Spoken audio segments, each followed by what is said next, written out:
Well, the opener, I'm going to talk about the Butyrate Anderson feud, then the Bobby Roode and Kurt Angle, and then the main event. Now, with Mr. Anderson wanting revenge on Buddy Ray, and Buddy Ray believing that Anderson took everything away from him, we get this quite interesting build-up of a feud.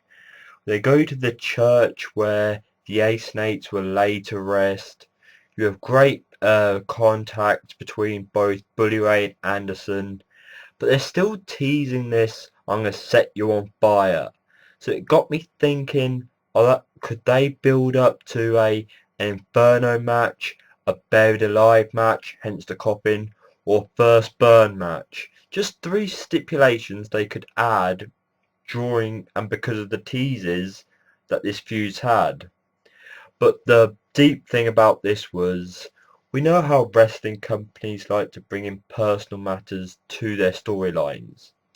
Well, we've had that Anderson's taken everything away from Buddy Ray, the rubbish faction known as the Ace and Eights, the World Championship was AJ Styles, and now Buddy Ray is teasing to bring in Mr. Anderson's children, as he's got these blankets hidden in the coffin for Anderson's surprise.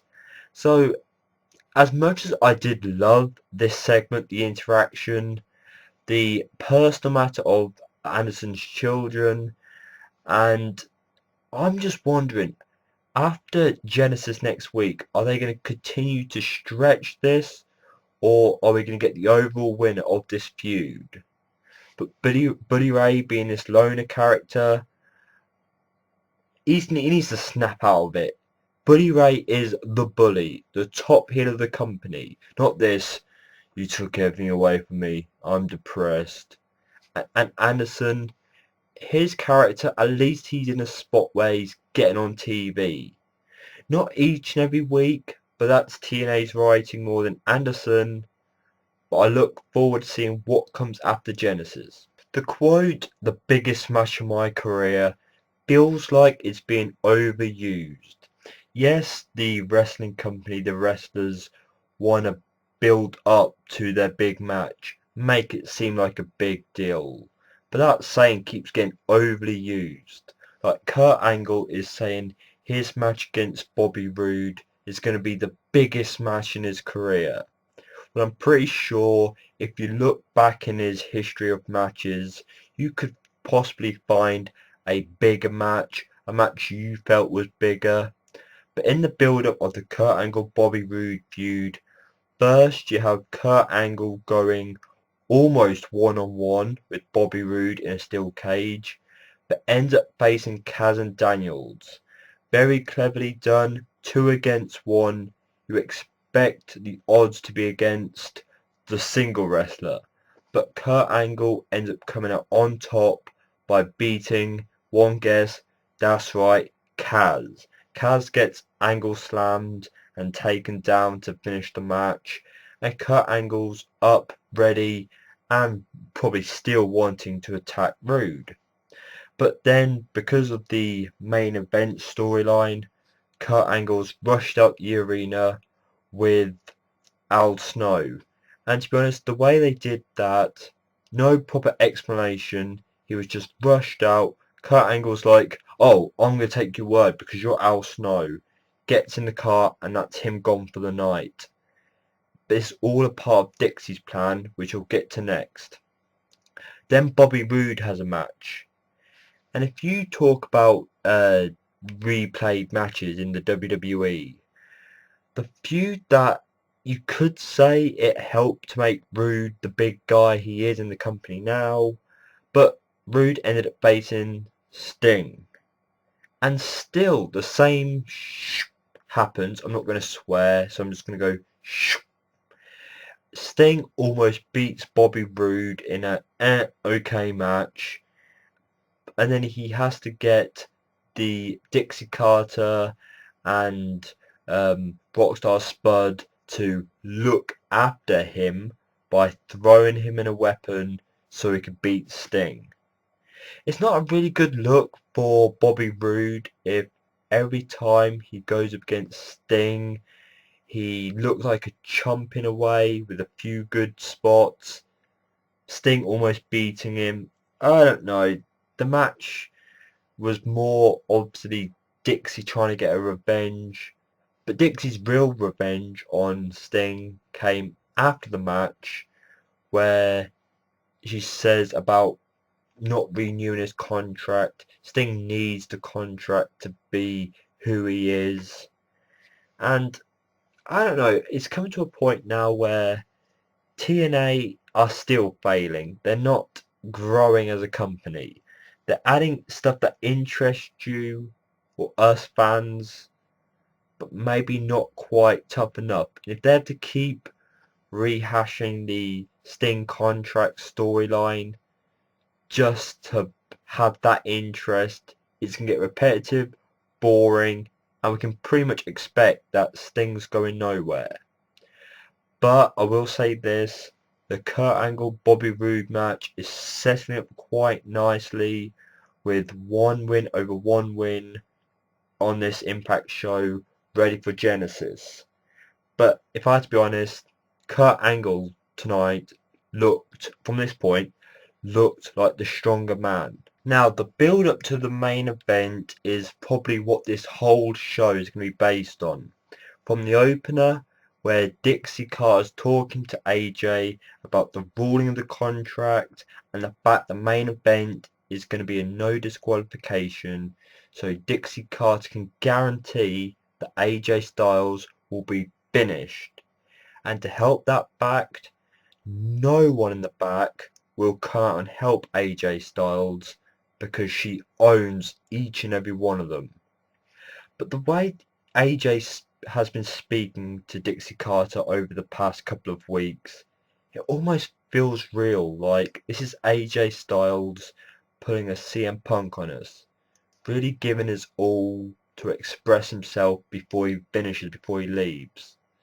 Yes, there's a chance he might not leave, and this is just AJ Styles' chance to express himself.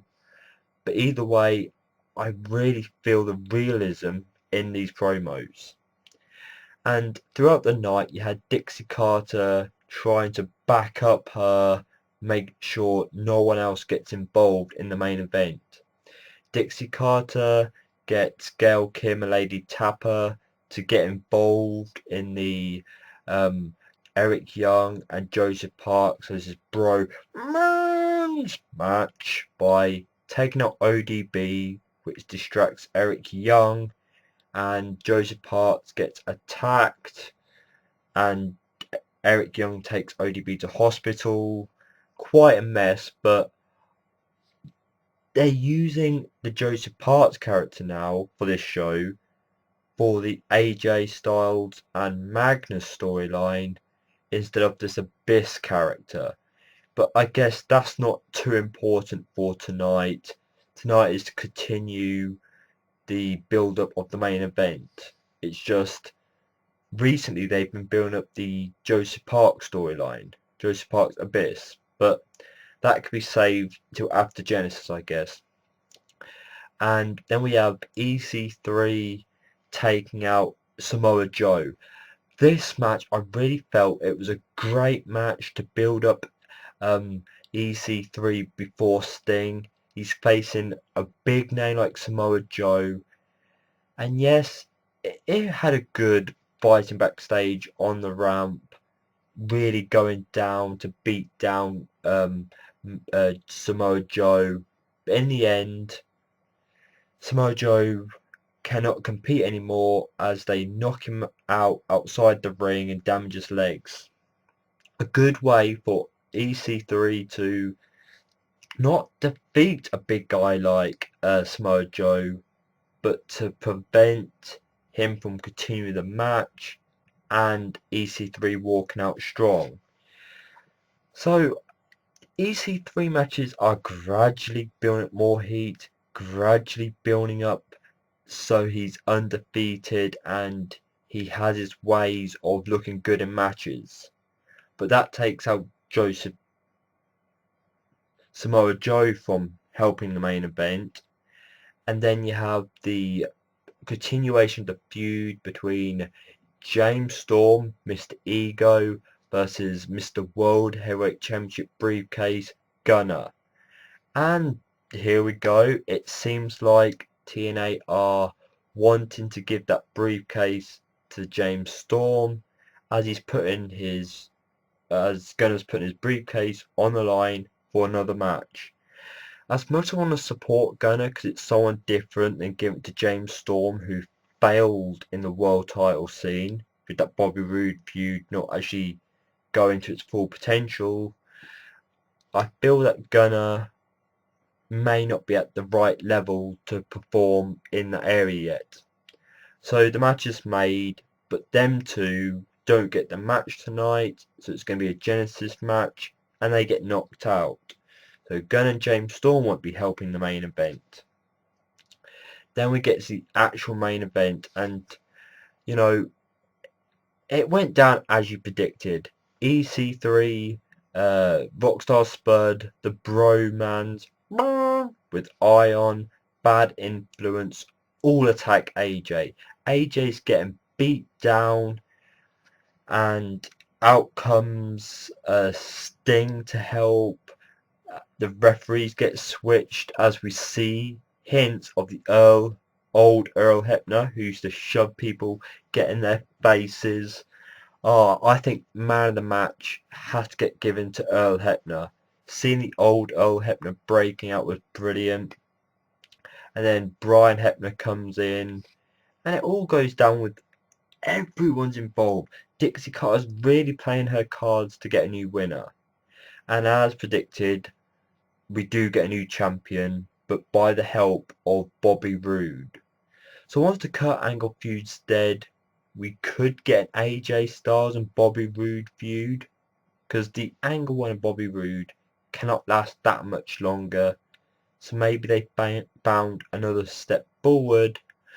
But talk about AJ Styles, that might not happen, especially if the rumours are true that AJ Styles, after March, could be leaving.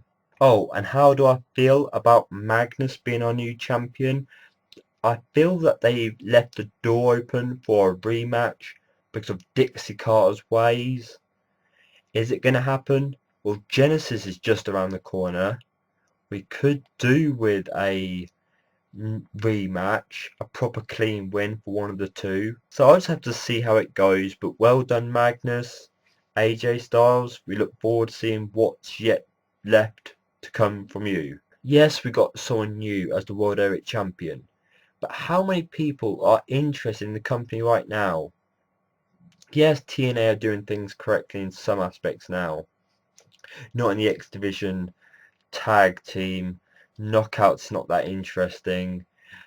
But the rest of the show, the Butyrate, the main event scene, the feud between Bobby Roode and Kurt Angle, they've got the interesting points, but not really enough to generate a whole show. But at the end of the day, people, a quick run through this show, because like I said, it only had 3 main talking points. Please share your thoughts on the 3 talking points. Did you like it? Did they deliver? And what is this going to be doing for Genesis? Am I looking forward to Genesis? It's got some good matches, but I think the interest really comes from after Genesis and how they move on from there, especially with all this news report about TNA and the outcome of these matches we're getting at Genesis.